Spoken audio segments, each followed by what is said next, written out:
Salutations mes petits démons, j'espère que vous allez bien, en tout cas moi ça va super. Aujourd'hui je vous retrouve pour une nouvelle vidéo bilan des animés que j'ai pu voir durant mon été 2020. Je condense juillet et août dans une vidéo parce que j'ai déjà pas mal de retard et j'aimerais pas faire le mois d'août ou le mois d'octobre ou de novembre. J'espère que la vidéo va vous plaire et je vous laisse avec la suite. Bon visionnage. Alors on va commencer par Bloom Into You, un petit Yuri que j'ai fini le 2 juillet 2020 et auquel j'ai mis la note de 17 sur 20. Donc il n'y a qu'une saison de 13 épisodes et je vous conseille vraiment cet animé qui est frais, sans prise de tête, avec une relation de nos deux personnages principaux qui se développe petit à petit et qui est vraiment très attachante. J'ai ensuite regardé Beastars que j'ai terminé le 5 juillet 2020. J'ai mis la note de 16 sur 20 à cet animé qui contient qu'une seule saison de 12 épisodes disponible sur Netflix. J'ai mis quelques épisodes avant de rentrer totalement dans l'histoire et de pouvoir apprécier la morale que l'auteur voulait nous faire paraître. Mais c'est un animé que je vous conseille parce qu'il est vraiment très intéressant et touchant malgré tout. Toujours le 5 juillet, j'ai terminé Erased et j'ai mis la note de 18 sur 20. C'est un animé qui comporte que 12 épisodes et qui est disponible sur Netflix. C'est un animé qui fait beaucoup réfléchir et vraiment il retourne le cerveau.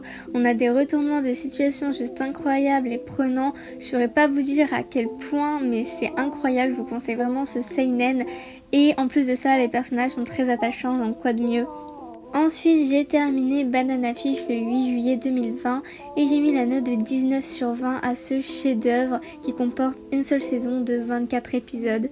Absolument tout est incroyable dans cet animé, que ce soit l'histoire, l'enquête, les personnages, les émotions, les OST, les openings, les endings qui sont tous plus fous les uns que les autres. L'enquête de nos personnages est hyper addictive et les deux personnages principaux sont extrêmement touchants.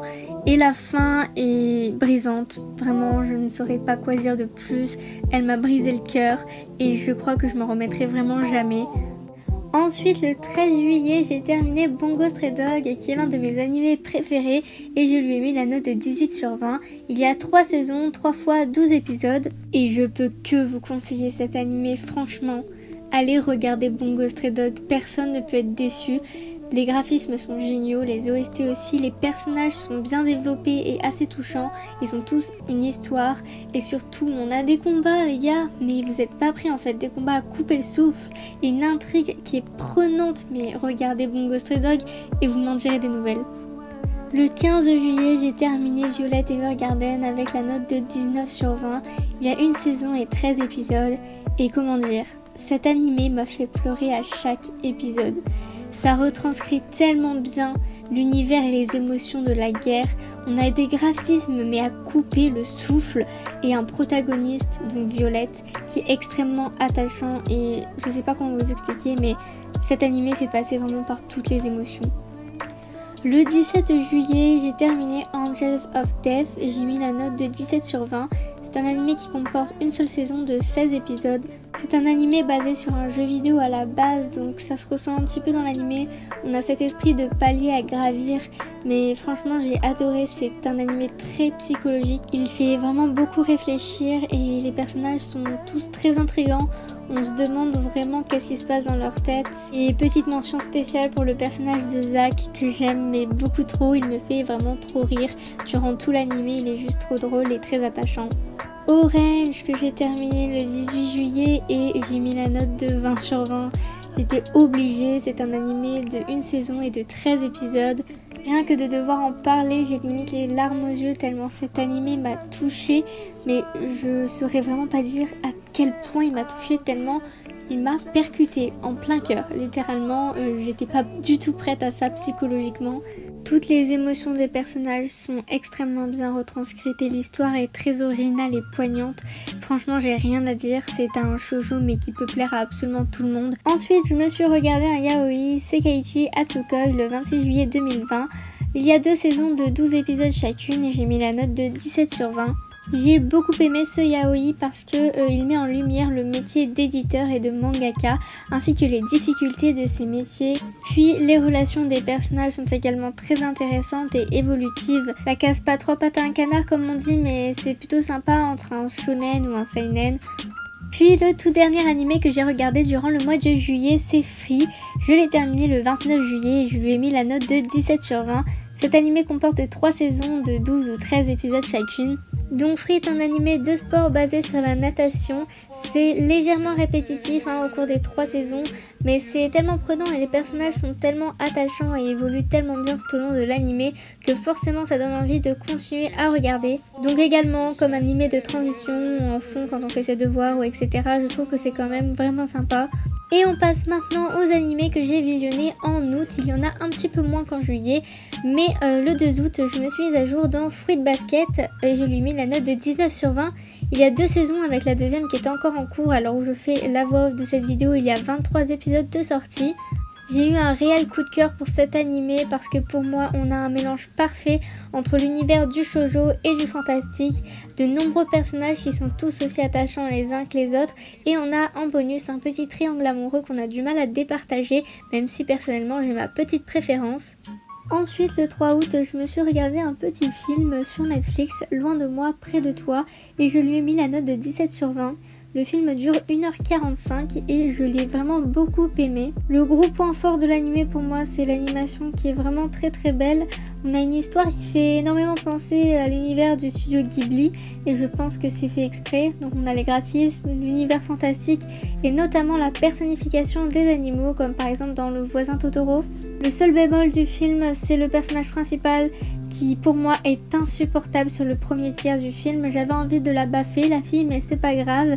Je vous conseille quand même ce film parce qu'il est vraiment plutôt mignon. Le 7 août, je me suis mise à jour dans un animé encore en cours sur Wakanim, The Millionaire Detective Unlimited. Et c'est un animé que j'aime énormément. Chaque semaine, je regarde l'épisode et je suis en transe. J'aime beaucoup trop. Il y aura 11 épisodes au total et à l'heure où je tourne cette vidéo, je crois qu'on en a 8 ou 9. C'est un animé d'enquête assez spécial mais très très addictif avec des moments bien badass comme il faut. On va avoir affaire à un personnage principal qui va décider de régler tous les problèmes avec l'argent. Donc c'est assez spécial mais c'est génial et ce personnage a une particularité, c'est qu'en fait il s'est intégré à la police pour enquêter sur le meurtre de sa mère. Franchement si vous voulez une bonne dose de rire, je vous le conseille fortement, il est très court, vous ne perdez vraiment rien. Ensuite, je me suis regardé Bloodlad le 11 août 2020, j'ai mis la note de 17 sur 20. Cet animé comporte seulement une saison de 10 épisodes pour la simple et bonne raison que l'animé n'est qu'une pub pour la promotion du manga et n'a donc pas de fin. J'avais déjà lu le tome 1 du manga et comme je n'avais tout simplement pas encore pu acheter la suite, j'avais vraiment envie de regarder l'animé et malgré le fait que ce ne soit pas vraiment un animé complet, j'ai quand même vraiment beaucoup aimé. On va suivre un anti-héros attachant avec une bonne dose d'humour et de beaux combats, même si c'est court, je vous conseille. Mais je peux également vous conseiller encore plus d'aller lire le manga car il a du potentiel et les dessins sont vraiment pas mal. Ensuite, le 12 août, j'ai terminé Darling in the Franxx et j'ai mis la note de 19 sur 20 à cet animé qui comporte une saison de 24 épisodes disponible gratuitement sur Crunchyroll. J'entendais parler de cet animé de partout et en bien, alors j'étais très contente de pouvoir enfin le regarder et mon avis n'est que positif puisque j'ai trouvé cet animé percutant. L'univers est très très intriguant, on a des combats prenants et cet animé fait réfléchir en fait sur l'importance de la vie. Je vous laisserai découvrir par vous-même mais ça en vaut vraiment la peine. En août, j'ai eu ma période yaoi puisque j'ai terminé le 13 août Itorijime My Hero avec la note de 16 sur 20. Il a une saison de 12 épisodes. Mon avis sur cet animé, c'est qu'il y a beaucoup d'humour et les personnages sont pas très futés, ce qui le rend assez comique. Mais cependant, on a une relation assez attachante entre nos personnages. Donc c'est un yaoi assez banal, mais franchement, moi j'aime beaucoup. C'est frais, ça fait du bien de temps en temps. Le 15 août, j'ai terminé Devil's Line sur ADN. Je lui ai mis la note de 17 sur 20, il y a une saison de 12 épisodes et c'est un seinen. On a une romance vampire-humain très très attachante qui a une grande place dans le scénario, donc si vous n'aimez pas les romances vampiriques etc, je vous le déconseille. Mais après on a quand même de beaux enjeux dans l'animé avec de très beaux combats et une très belle animation, donc franchement pour 12 épisodes ça en vaut vraiment la peine. Ah là là, l'univers des films Ghibli, toujours aussi incroyable. Le 15 août, j'ai terminé Le Château Ambulant et j'ai mis la note de 17 sur 20. C'est un Ghibli qu'une de mes meilleures amies m'a limite forcé à regarder, mais qu'est-ce que je ne regrette pas, c'était génial. Le film dure 2 heures et c'est 2 heures de pur plaisir. Comme beaucoup de Ghibli, l'histoire se met en place lentement, mais le film regorge de détails et d'un univers incroyablement riche. On a un gros plus pour la fin que j'ai trouvé vraiment magnifique, avec une morale mais juste magnifique, digne des films Ghibli, j'ai envie de dire. Franchement, c'est l'un des meilleurs Ghibli que j'ai pu voir pour l'instant, je vous le conseille très très fortement. Le 17 août, j'ai terminé Blue Spring Ride, un petit shoujo très très sympa. Je lui ai mis la note de 18 sur 20. Il y a seulement une saison de 12 épisodes. C'est un shoujo, c'est un peu comme les yaoi. J'aime bien les regarder en transition parce que je trouve ça vraiment trop mignon. Mon avis est donc très bref, mais vraiment ça correspond très bien à l'univers. C'est un animé frais et rempli de mignonneries. Le 24 août, j'ai regardé Real Life et j'ai mis la note de 17 sur 20 à cet animé de seulement 13 épisodes. Alors cet animé, je l'ai regardé parce que je connaissais le manga qui me faisait pas mal de l'œil, mais que j'avais déjà trop de séries de commencer. Donc mon avis, un scénario vraiment très original et intéressant, traité avec humour et légèreté, de quoi passer un très bon moment. Franchement, c'est simple mais c'est si efficace. Pendant le mois d'août, comme vous pouvez le voir, j'aimais bien regarder des animés vraiment sans prise de tête, qui faisaient vraiment juste passer un bon moment. Et donc le tout dernier animé que j'ai regardé en août, c'est Mr. Love Queen Choice, que j'ai regardé le 30 août. Je m'étais mis à jour mais j'ai toujours pas terminé l'animé, mais quand j'avais regardé à peu près la moitié, j'avais mis la note de 16 sur 20 avec comme avis scénario original avec une enquête intéressante et intrigante. Je vous en dirai des nouvelles dans une vidéo quand je l'aurai enfin terminé, faut vraiment que je me bouge un peu. Avant de terminer la vidéo, il y a quelques mentions honorables pour certains animés que j'étais en train de regarder au moment où ils sortaient. Donc jusqu'à l'heure actuelle, je suis à jour dans Fire Force. Je me suis mise à jour dans la saison 2 de Fruit Basket à chaque fois que les épisodes étaient en train de sortir. Également en août, j'ai commencé One Piece. Je suis actuellement à l'arc Alabasta, pardon. J'ai commencé fin septembre, début octobre JoJo's Bizarre Adventure. Je suis au début de la partie 2. J'ai repris Haikyuu dès que ça a commencé à ressortir. Puis j'ai également commencé Jujutsu Kaisen en animé.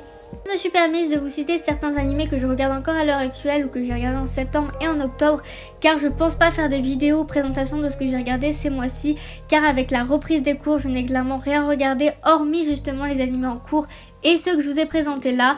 Donc voilà. Je voulais également m'excuser pour le retard que cette vidéo aura pris parce que ça fait 1 mois et demi qu'elle est en montage. Avec les cours et le manque de motivation, j'ai pas pris le temps de m'en occuper tout simplement. Je suis vraiment désolée, je tourne cette voix off, on est au début des vacances de la Toussaint. Je pense vous poster la vidéo très prochainement.